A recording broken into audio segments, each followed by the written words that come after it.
Bonjour à tous, nous sommes le mardi 1er octobre et je vous retrouve comme chaque semaine pour le suivi de ma perte de poids. Donc sans plus tarder, regardons ensemble mon poids sur la balance de ce matin. La semaine passée, j'étais à 63 400, ce qui veut dire que j'ai pris 400 grammes. Ouais, pas une bonne surprise ce matin, mais je m'y attendais un peu parce qu'en fait, toute la semaine s'est vraiment bien passée, à l'exception de samedi, où je me suis réveillée avec des envies pas possibles. J'étais mal réveillée, je me sentais pas super bien. J'avais des choses qui trottaient dans ma tête, enfin, c'était pas mon jour, comme ça peut arriver à tout le monde. Et du coup, ça a entraîné vraiment beaucoup d'envie pendant la journée. Donc en gros, en fait, j'ai essayé de gérer comme je pouvais, mais dans ces moments-là, et je suis sûre que ça doit vous arriver à vous aussi certains jours comme ça, vraiment incontrôlable, c'est vraiment compulsif, donc c'est vraiment plus fort que nous. Et donc voilà, j'ai essayé de ne pas manger les cochonneries, et de toute façon j'en ai pas à la maison, donc c'est pas difficile. Maintenant voilà, encore une fois, mon gros souci, les féculents. Et donc j'ai mangé plus de pain, j'ai mangé des wraps et des choses pareilles, mais en plus grosse quantité que ce que j'aurais dû. Et voilà. Bon, maintenant vous savez très bien ma philosophie par rapport à ça, c'est ça ne sert à rien de s'en vouloir par rapport à ce qui s'est passé. On passe tous par des moments où c'est plus difficile que d'autres, des jours où c'est plus difficile que d'autres, et donc on fait comme on peut. Donc par rapport à avant, je vous ai déjà expliqué, mais on ne sait jamais s'il y a des nouveaux. En fait avant j'aurais vraiment dit oh foutu pour foutu, tant pis, je fais n'importe quoi, je mange tout ce que je veux et je fais ça le lendemain aussi, et puis je me reprendrai bien d'ici quelques jours. Ici en fait ce que j'ai fait, je me suis dit ok, c'est pas ton jour, tu vas manger un peu plus, c'est plus fort que moi donc je savais pas plus gérer que ça, mais j'ai géré dans le fait où je me suis dit prends des choses plutôt bonnes, par exemple le wrap j'avais mis dedans des œufs durs et des choses pareilles. Mais voilà, en quantité c'était beaucoup plus que d'habitude, et voilà, j'étais dans l'attitude de aujourd'hui on fait comme on peut sans faire de grosses bêtises, et demain ça ira mieux. Et effectivement dès le lendemain je me sentais déjà mieux, et j'avais décidé de faire beaucoup plus attention, chose que j'ai faite. Maintenant c'était samedi, donc vous savez bien quand on fait un écart sur la balance ça peut se voir encore quelques jours après. Donc si ça devait vous arriver, je vous conseille vraiment d'essayer de vous rattraper le plus vite possible, et parce qu'en fait les derniers grammes, les derniers kilos de prise sont ceux que vous allez perdre le plus facilement. Donc voilà, si ça vous arrive, ne vous culpabilisez pas, dites-vous ok, ça fait partie du programme, on a tous des hauts et des bas, et demain ça ira mieux. Pour les personnes qui me demandent comment je fais pour ne pas craquer, ben vous voyez, je suis comme vous, ça m'arrive encore de craquer, beaucoup moins qu'avant, ça c'est vrai. J'ai vraiment réussi à diminuer cela, mais ça vient tout simplement par le rééquilibrage alimentaire, en se déshabituant de tout ce qui est gras, de tout ce qui est sucré. Je vous assure, c'est beaucoup plus facile. Mais voilà, ça peut encore arriver. Je pense que c'est quelque chose qui restera à vie, parce que voilà, quand on aime manger et qu'on est très susceptible par rapport à ses émotions et la nourriture, ben voilà, ça reste à vie. Maintenant, on peut apprendre à les gérer. Et puis, il faut savoir que j'ai déjà perdu plus d'une vingtaine de kilos.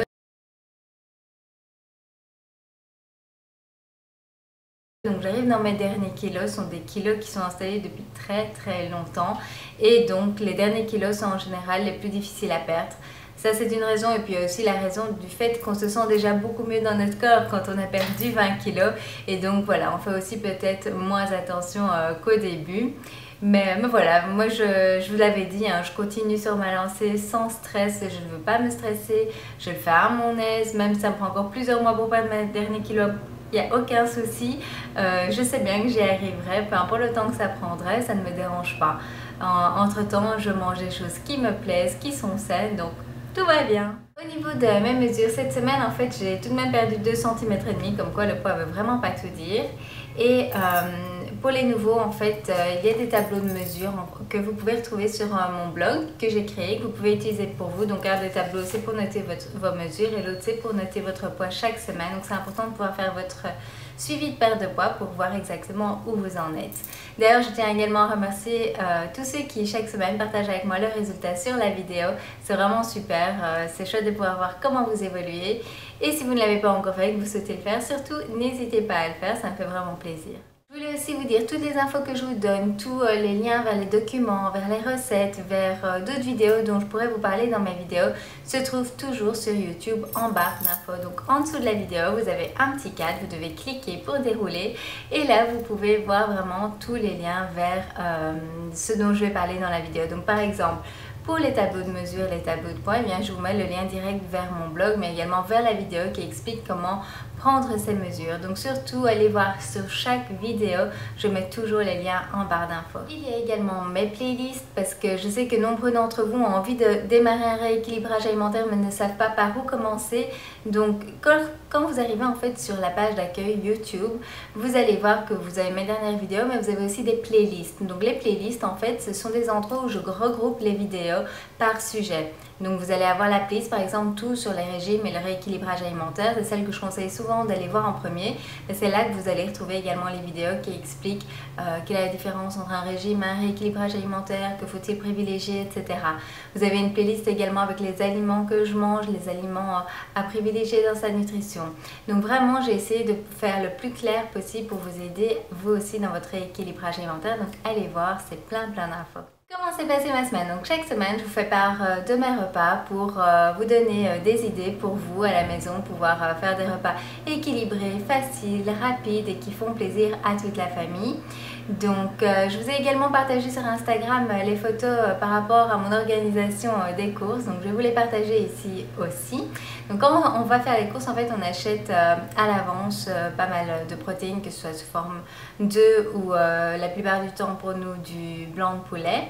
Et également beaucoup de fruits et légumes. Alors quand je rentre, en fait, ce que je fais, c'est que j'ouvre tous les paquets de poulet et je fais déjà des portions en fait préparées à l'avance. Donc je compte pour un repas pour mon homme, moi-même et notre enfant.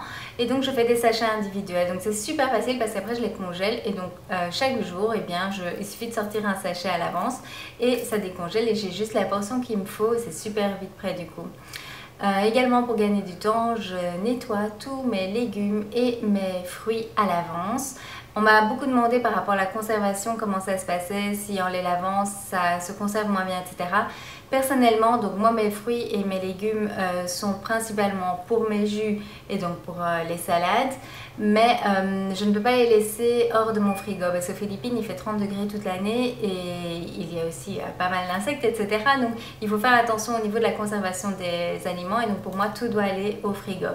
Donc j'ai pour ça le bac à légumes et j'ai rajouté encore un panier dans mon frigo pour tout entreposer. Mais donc je lave tout en revenant des courses, je mets tout dans mon frigo et ça tient, je dirais, entre une semaine à parfois même 10 jours. Donc je trouve que c'est vraiment pas mal, c'est certainement parce que je les conserve au frigo que je les tiens si longtemps. Mais voilà comment est-ce que moi je fais. Donc voyons à présent mes repas de la semaine. Donc comme vous savez, je prends toujours mes shakes nutritionnels, mes jus de légumes, je vous mets tous les liens vers les vidéos qui en parlent donc ci-dessus sur YouTube dans la barre d'infos. Maintenant, voyons voir mes différents repas. Donc tout d'abord, le premier c'était le poulet rôti. Donc c'est souvent le jour des courses qu'on achète un poulet rôti et je l'accompagne d'une salade composée. Et cette fois-ci on avait également fait des frites de patates douces qui sont juste mais excellentes. Ça a un goût sucré salé que j'adore et qu'on cuit au four. Donc pour cela j'ai également fait une recette que vous pouvez retrouver sur ma chaîne et je vous mets le lien également ci-dessous. Ensuite vous avez la soupe de potiron coco gingembre qui est vraiment ma soupe préférée. J'ai l'impression de manger à chaque fois au restaurant, c'est un vrai délice. Cette soupe, je vous l'ai filmée également, donc je vous mets le lien aussi. Alors, en général, quand vous voyez des soupes chez moi, c'est toujours en entrée de repas, sauf la soupe sinigang où je mets également du poisson dedans, donc là, elle est complète, légumes et protéines. Sinon, si c'est juste des légumes, j'ai toujours un repas à côté qui contient ma protéine. Donc ici, on avait fait des œufs brouillés avec des oignons, donc on fait revenir les oignons, les œufs brouillés, et on rajoute les petits, vous savez, les petits carrés de fromage fondu en version allégée, donc ça donne un petit crémeux comme ça dans les œufs, c'est super bon. J'avais également la salade composée dans laquelle je mets toujours ma même vinaigrette que vous pouvez retrouver également sur mon blog et qui est en fait une recette que j'avais eue de la dame dont j'ai lu le livre pour les jus de légumes justement. On avait super envie de pizza, mais les pizzas à l'extérieur, je vous assure, au niveau calories, c'est vraiment impressionnant ce que vous pouvez retrouver dessus. Et puis, ce que j'adore en les faisant à la maison, c'est qu'on sait ce qu'on met dessus et on peut vraiment choisir en fonction de ce qu'on aime. Donc nous, on met vraiment énormément de légumes. Alors cette pizza-ci, c'est pas la pizza sans farine, c'est en fait une pâte à pizza qu'on a trouvée au supermarché qui est super fine et ils vendent ça par deux. Donc on en mange une à la fois, je mets un petit peu de tomates, je mets énormément d'oignons, de poivrons, parfois je mets des champignons, je mets des tomates, des oignons caramélisés et on passe au four et c'est vite prêt et c'est un vrai délice. Donc comme je vous ai dit, il y a pour 2 fois dedans, donc on a mangé 2 jours de suite. On divise ça évidemment à 2 et alors à côté de ça, il y a toujours une salade composée et sur la pizza, je me souviens, j'avais aussi mis des aubergines. Et à côté, j'avais mis en protéines du poulet que j'avais cuit avec des épices barbecue. Donc ça, c'est pour la première version. Et pour la deuxième version, là, on avait fait en protéines des œufs brouillés de nouveau avec des oignons.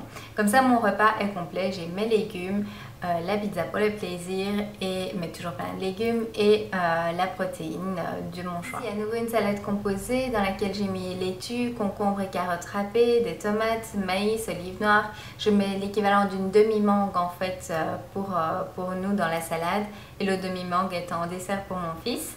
Et alors j'avais incorporé des dés de poulet que j'avais fait revenir avec des épices barbecue et également un petit carré de fromage fondu light que je mets à l'intérieur. Je mélange avec le poulet chaud et ça fond dans l'assiette, c'est vraiment super bon. Alors mon écart plaisir de la semaine avant que je ne craque samedi. Donc début de semaine je m'étais prévu un petit plaisir. On est sorti en famille en fait et j'ai été au petit établissement qui est juste auprès de chez nous où j'ai pris un Red Velvet Cake qui est juste trop bon. Et j'ai fait ma gourmande, j'en ai mangé un mois toute seule, alors d'habitude on partage. En fait, c'est mon ami, il n'avait pas compris et quand il a commandé, il en a commandé 2. Donc je l'ai mangé et je vous assure qu'après, je me sentais vraiment trop remplie. Donc définitivement, pour moi, un demi me suffit et au niveau du plaisir, je crois que c'est vraiment satisfaisant. Mais aussi, après, donc on ne se culpabilise pas d'avoir mangé un entier. Donc prochaine fois, je repasse à un demi. Au niveau de l'eau, comme d'habitude, je bois ma bouteille d'eau de 2 litres. Ici, on est le matin, donc je viens de la remplir. Donc, je la bois tous les jours complètement. Et à côté de ça, je bois encore facilement 3 thés chauds. Et le soir, après le repas, en fait, je prends une tisane. Donc, en tout, j'arrive aux 3 litres par jour. Alors, la tisane après le repas, franchement, moi, je trouve que ça fonctionne super bien pour ne pas encore avoir envie de grignoter. Donc, si vous ne le faites pas encore, essayez, vous allez voir, c'est très bien. Donc, voilà au niveau de ma nutrition cette semaine. La semaine qui vient, on va fêter mon anniversaire dimanche. Donc je ne sais pas encore ce qu'on va faire, donc je vais voir pour essayer de me faire plaisir sans faire non plus trop d'écart. Mais bon voilà, ce sera une sortie en famille. Au niveau de l'activité physique cette semaine, j'avais prévu en fait de reprendre la Zumba sur la Xbox, parce que j'adore ça. Et la Xbox est tombée en panne et on l'a fait réparer et elle est nouveau en panne. Donc voilà, ça m'a un petit peu énervée, mais j'ai pas pu le faire. J'ai fait un petit peu d'exercice mais ne nouveau pas assez régulièrement et donc j'en viens au point dont je suis fière pour cette semaine. Je vous dis chaque semaine de voir ce que vous êtes fiers pour la semaine passée pour continuer à être motivée, à voir que petit à petit vous faites des progrès. En fait, j'ai pris le temps de me faire un planning de toutes mes activités, alors que ce soit vous enregistrer les vidéos, faire le suivi de mes clients, m'occuper de mon fils, préparer le repas et mes plages pour faire mon sport. Comme je l'avais dit, il faut vraiment planifier, sinon on se laisse vite prendre en fait dans d'autres activités, dans les autres choses qu'on doit faire à la maison. Donc surtout quand, comme moi, on travaille de la maison. Donc voilà, je suis contente d'avoir enfin pris le temps, ça faisait longtemps que je voulais le faire, d'avoir enfin pris le temps de faire ce planning pour pouvoir enfin réorganiser mon temps de la semaine et faire mes séances de sport. Donc pour la semaine prochaine, je pourrais être fière de vous dire que je ferai mon sport. Voilà pour ce suivi. Donc la semaine passée, je vous ai partagé en plus pas mal de choses sur Instagram, sur Facebook. Vous retrouvez des citations, des infos nutritionnelles. Sur Instagram, je vous avais filmé mon jus de légumes que je vous ai aussi posté sur Facebook. Donc si vous voulez avoir encore plus d'infos, surtout n'hésitez pas à me rejoindre sur ces différents comptes. Pour le futur de la chaîne, j'ai pensé à pas mal de choses en fait cette semaine, dont le fait de vous faire des petites vidéos vraiment assez courtes, mais pour répondre aux questions qui reviennent régulièrement. Donc ça pourrait être pourquoi plutôt une centrifugeuse ou un extracteur de jus, Est-ce qu'il est mieux de faire du cardio ou du renforcement musculaire? Voilà, ce type de questions, je pense que cela pourrait aider pas mal de personnes puisque c'est les questions qui reviennent régulièrement. Quoi privilégier au niveau des protéines? Enfin voilà, il y a vraiment plein de questions qui reviennent souvent. Donc je me suis dit que je pourrais vous en faire des petites vidéos assez courtes. Donc pour vous aider petit à petit à vous aussi rééquilibrer votre alimentation, mais également prendre de bonnes habitudes de vie. Donc si ça vous intéresse, faites-le moi savoir ici en barre d'infos afin que je puisse mettre cela en route. Je vous remercie encore tous pour votre suivi chaque semaine, pour vos commentaires. Si vous avez aimé cette vidéo, n'hésitez pas à cliquer sur le petit pouce vert pour me montrer votre soutien. Vous pouvez également vous abonner à cette chaîne tout à fait gratuitement pour chaque semaine pouvoir voir mes publications, mes nouvelles vidéos. Ou vous pouvez aussi vous inscrire sur mon blog et à ce moment-là, vous aurez chaque semaine en fait dans votre boîte email une notification pour dire qu'une nouvelle vidéo est en ligne. Tiens, j'y pense. Lorsque vous m'écrivez par mon blog, faites attention à mettre la bonne adresse email parce qu'il m'arrive régulièrement de vous répondre mais que l'adresse email n'est pas bonne et moi j'ai aucun moyen après de retrouver la bonne adresse. Donc si c'est le cas, si vous n'avez pas eu de réponse, c'est pour cela. Donc n'hésitez pas à m'envoyer un email avec votre adresse email correcte. Je vous souhaite une excellente semaine et je vous donne rendez-vous la semaine prochaine pour mon prochain suivi. Bye bye!